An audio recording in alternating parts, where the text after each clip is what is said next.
Hi and welcome to Polyoriginals with Fiona Abel-Smith. Sometimes it's nice to do a very simple cane, and this one is about as simple as they get, which is why I'm calling it the 5-minute cane, because it only takes 5 minutes as long as your clay is conditioned before you start. I like having a repertoire of these simple canes because they're really good to put together in kaleidoscopes if you're just looking for something to add as a background and add extra additional patterns on top. And this is just a nice one to do. Now I've chosen quite bright colours today, but this also looks really good in muted colours, as I say, especially to have as a background. So I'll take you through what you need to do this one. So for today's session, don't need very much in the way of tools. I use the pasta machine to condition the clay and just to give myself a nice even layers, and wet wipes to have to hand just in case I need to clean my hands or any of the equipment. Other than that, we're going to be using a tissue blade, a craft knife, some form of roller, doesn't matter the size. Knitting needles, I'm going to use this to smooth, and I've actually got a big chunky wooden needle here for making a groove, but anything you've got that's the right size. Then I've got cutters. I'm going to use heart cutters today, one size for a pendant, smaller size for the earrings. Because these are double-sided and are hard on my hands, I've just got a block of hardboard just to help press down, and then just a clay beading needle. Any needle just to give a hole if we're going to put the hooks in to create our earrings for later. I've got a little bit of cling film, not very much, they're just enough to cover over the cutters you're using. Easy leave sheets for those of you in the UK, or deli wrap if you're in the US or elsewhere, work really well. And I'm using a measuring sheet. This is a piece of graph paper that I have freely downloaded, and this particular one is downloadable from www.printablepaper.net, and then I've just laminated it to make it easy to work on. The only other things you might need if you're planning on putting your pendants together later is a selection of pliers and possibly some findings, but I'll come on to that at the very end, and you don't need these necessarily to make the project, it's just if you wanted to finish off a piece of jewellery. And that's all we need.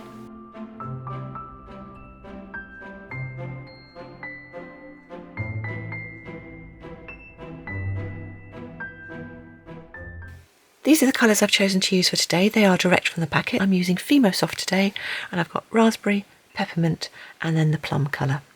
So condition your clay, and the raspberry and the peppermint I've conditioned nicely and just put into stub-ended sausages, and then the plum I've put through on the pasta machine, nice thin setting, so setting number 6 on my machine, where 0 is the thickest and 9 is the thinnest. So I'm going to put those two there like that.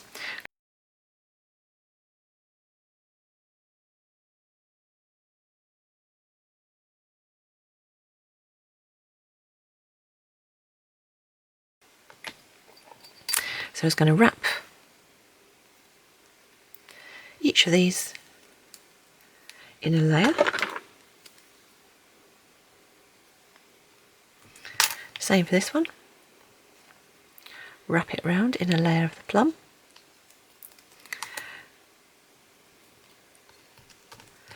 Cut it off where it overlaps.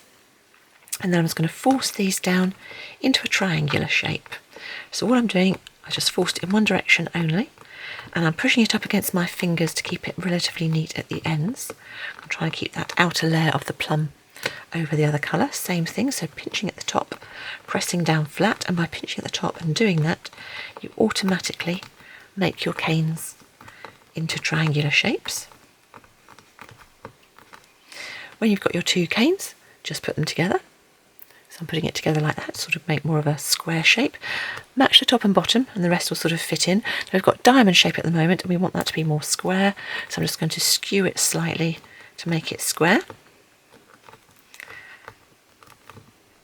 Press down the sides to reduce it. Work both ways up and down. And I only want this to be about 3 inches, 7.5 centimetres. So I'm just going to reduce it down in a square until I get to about that. I'm going to chop it in half, and then I'm going to choose which colour I want to press to give me the centre bit in our pattern. So I'm going to make the pink the centre bit. So I'm going to take my pink and press that end flat down on the work surface to push it down into a triangle again. Exactly the same with this piece. Pinch the bottom, press it down into a triangular shape. And then when you put the two pieces up, you'll get that nice curve in the middle. What we're going to do first, though, we're going to take a bit of our purple or our plum colour, pushing it together to make sure there's no air trapped inside. Roll it into a log. That's probably about 1/2 centimetre, so about 1/5 or 1/6 of an inch in width. Find something that's going to make you a groove about the same size. So I've got a long needle here. The tools you can get from Tiny Pandora are very good for this. I'll put links to where you can get those sort of tools from at the end of the video. So same thing. All I'm doing is I'm just putting it up against the pink and just pulling it slightly round and then pressing it flat down so that I have created a nice groove inside. So my purple will then sit inside. Put the two halves together and then very simply make that diamond back into a square shape by putting one side flat and making the other sides go 90 degrees. So I'm putting them upwards or pushing them that way or this way, whichever I need to do to get it back. And now all I need to do is reduce this down to make it about 6 inches, 15 centimetres in length. And I'm going to do that by pushing in with my thumbs to extend the clay. Every so often I'll turn it around the other way because there is a tendency for hands to end up or be stronger when they first start up. And if you don't keep turning it around, one end will end up longer than the other. So keep pressing it in.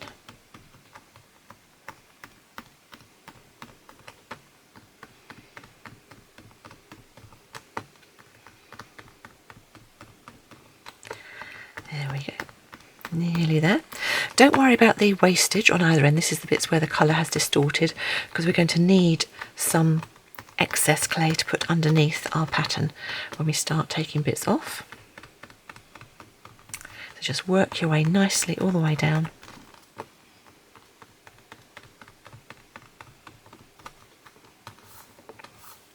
And I'm just pulling it to making sure it's nice and straight. Take your measuring sheet.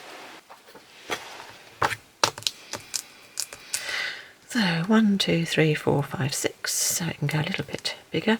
And what I want to do is try and make sure it's roughly the same width. It doesn't have to be exact, but just roughly the same width all the way along. So that's not too bad. Chop off the excess at either end and then chop down the middle. Put your two pieces together, match up the other end. Don't worry that one end is slightly distorted.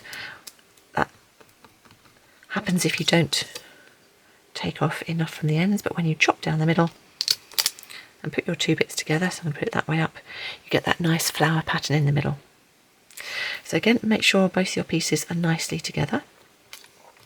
And then that's all we're going to do. Your cane is effectively ready. So final bits, I'm just going to pull it. Make sure those corners are nicely pointed because when you're adding your cane slices together, having the pointed corners makes all the difference. Make your life an awful lot easier. So just going around all four, and then with my roller, I'm just going to roll each side nice and flat.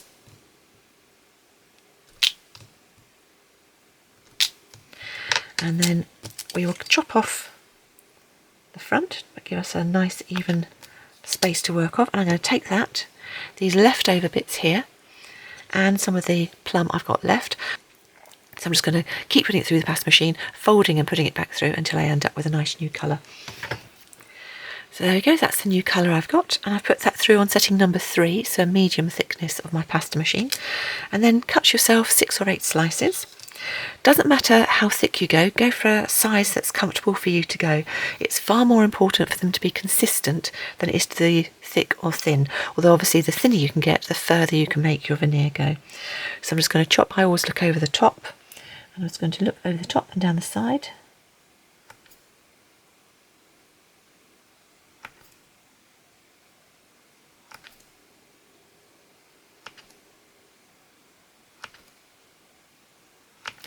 Now, good practice obviously is that you leave this to rest for a short while before you cut slices, but you know me by now, I always like to get on with what I'm doing. So, the thing to look for when you're putting your kaleidoscope pieces together is a tell, whereby the pattern isn't exact. And can you see here, I've got a piece here where it joins up quite a long way up that square line, so that's going to be my tell slice. So when I pick each slice up, I can see where the tell is. So the tell is there. So whenever you're putting your slices together, put them as if they would be matching and then turn them the other way. And that way you're always going to get your mirror image of the slices. Those two will go together like that. So the next one, same thing. I'm going to find where that tell is. The tell is up there. So find where it would be on that one. Sure, it would be there. So that's the mirror. Put it on and then turn it up the other way. And because we've got square lines in this, you really do want to make sure you've got those nicely married up. So same thing. So actually that's the same one there. Turn it round. And as you turn it round, so automatically you will get a really good match on all your pieces. Just adjust them. And that's why we've put it on this background sheet of clay, because it's really easy to adjust when you've got it on a background colour. And same thing again. Find the tell, so that's like that. Actually, it's like that, which means that one was exactly right first time round. And then last but not least, same thing again, find where that tell is. So it's there. And then when you turn that round and put it up together, you can marry all your pieces up. So there's our pattern going ahead. And now what we need to do is to push. What I am going to do, I've noticed that that piece in the middle is actually quite thin, and I don't want a thin piece towards the outside. Can you see how I didn't cut that particularly well? So I have two options. I can either pull that piece out and discard it, or I can put it on the end, so I will put it on the end. So let's do our normal marrying up. So where was our piece? I think that's actually there. And marry up to that one. And then hopefully we can get away with putting the very pale or very thin bit right on the outside. So let's marry him up there. Marry him up there. So there you go. So if you do find that, you find that the piece you put in the middle is particularly thin, just hoik it out and put it towards the end. So now we've got all our pieces together with the blunt end of a knitting needle. I'm just going to roll over the seams, and because we did those nice points, they've all met nicely together in the middle. So make sure anywhere they're not quite meeting at the moment, just gently join them together with your knitting needle. And then we can take a nice clean rolling pin and very gently roll over the whole thing. One direction and then another. And keep rolling. And those pinks are really popping out from my point of view. Hopefully they are from you as well. It looks as though they're three-dimensional, but they're not. Okay, and when your pattern is completely smooth and you've got it all done as you wish, get yourself a piece of cling film.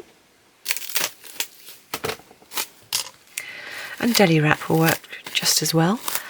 Take your cling film, deli wrap, whatever you've got, place it nice and neatly over the whole of your piece.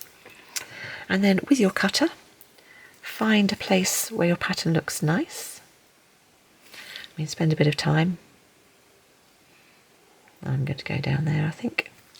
Keep it fairly central.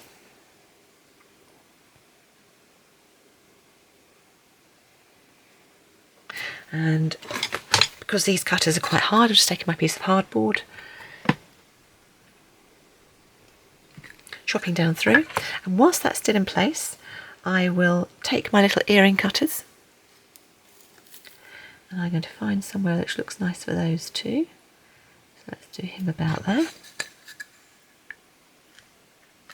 And because these are the double side cutters, which is why I need that board to save my fingers, I can flip this one over and do a corresponding earring on that side, so I've got the matching patterns on both sides.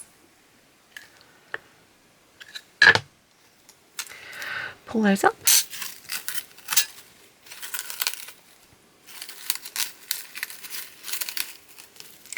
Take the excess away. And there you have your set for a necklace and a matching pair of earrings. Carefully remove them from the measuring sheet and make sure that there's no excess bits where you cut down. And by putting the cling film on, it just bevels that pattern nicely down over the edge of the piece. So it pulls all the way down. So I'm going to take off any fragments that didn't come off quite cleanly when I did the cutters.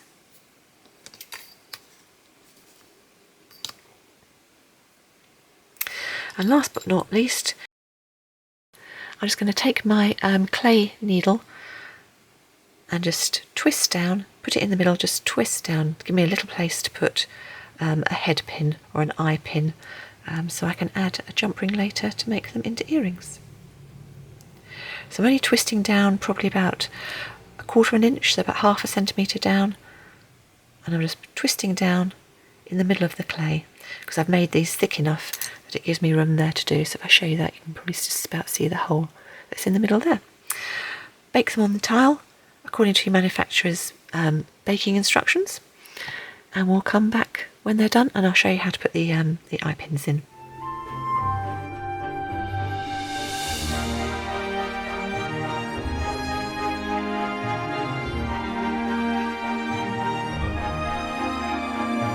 Whilst that's baking, if you want to have a bit more fun, you can reorientate the shape of this cane. So pressing down on the 2 corners here, you can see where we've got the creases down the middle. I'll tell you one thing I am going to do very quickly. I'm going to take a bit of extra plum. I'll just put that through on a very thin setting. I am just going to patch. So never be afraid to patch if you've got areas where the clay's come away. That's not really going to show in the final bit. Right, so that's what I was saying.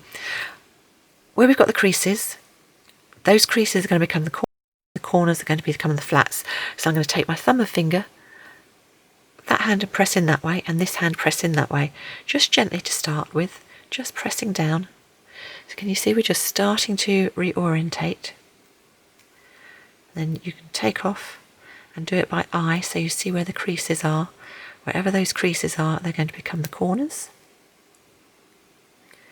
And by magic, the corners become the middles. And now we've reorientated it, I'm going to do exactly the same as we did before.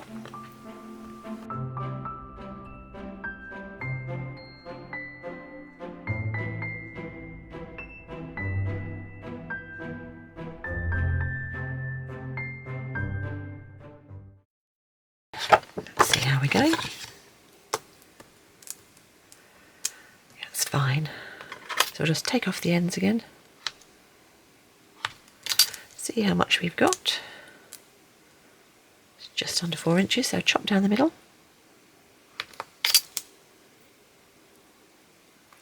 Put those 2 pieces together. Match up the bottom 2. Put it back. Same again. Chop down through the middle and put the 2 pieces together.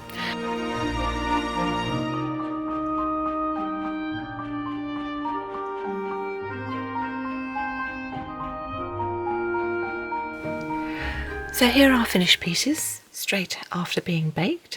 They're all cured and ready to go. So I'm going to make the small ones into earrings, and I'm going to add little hooks and earring, fish hook, things like that.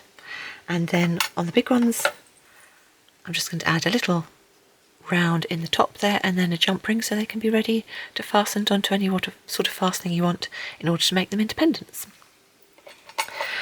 You can buy head pins, this sort of thing, which has got a flat top, or you can buy same sort of size pins, which are called eye pins, which have got a little round on the top.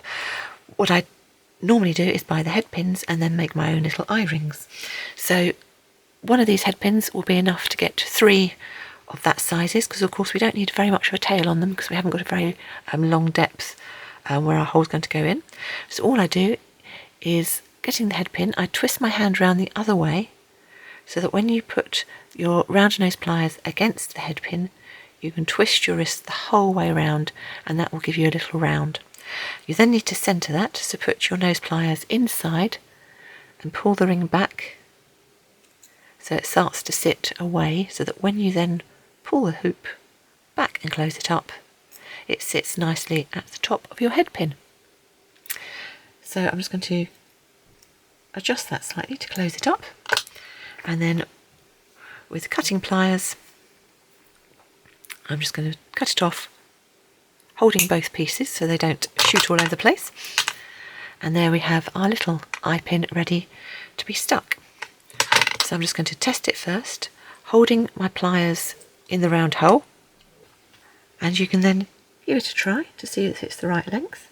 And what I'm looking for is that it's going to sit nicely down just in the middle part of my heart, which it is, so that's good. And then I'll just check out these two for the earrings that I made earlier. There's one.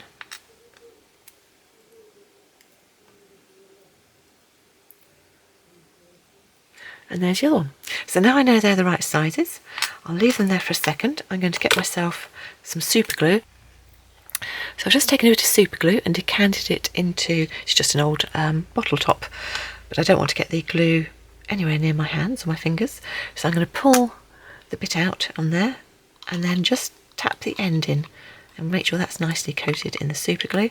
And then still on the pliers, getting the glue nowhere near my hands, I can just pop that back in and then leave that for a few minutes, and I'll just repeat for the earrings. So there we go, all finished, all done up, all with their little earring bits in, and these ones just waiting to have something added to them to make them into pendants. A very simple cane, but lots of things you can do with it, and as I say, it's good to have some really simple canes in your repertoire when you want to put them together with other canes to make kaleidoscopes or just add into other bits and pieces. So I hope you enjoyed that one. If you liked it, don't forget to tick the like or subscribe if you haven't done so already. And for those of you who have, thank you so much. I really do appreciate it. Thanks so much as always for watching, and I'll hopefully see you next time. That's it for now. Bye.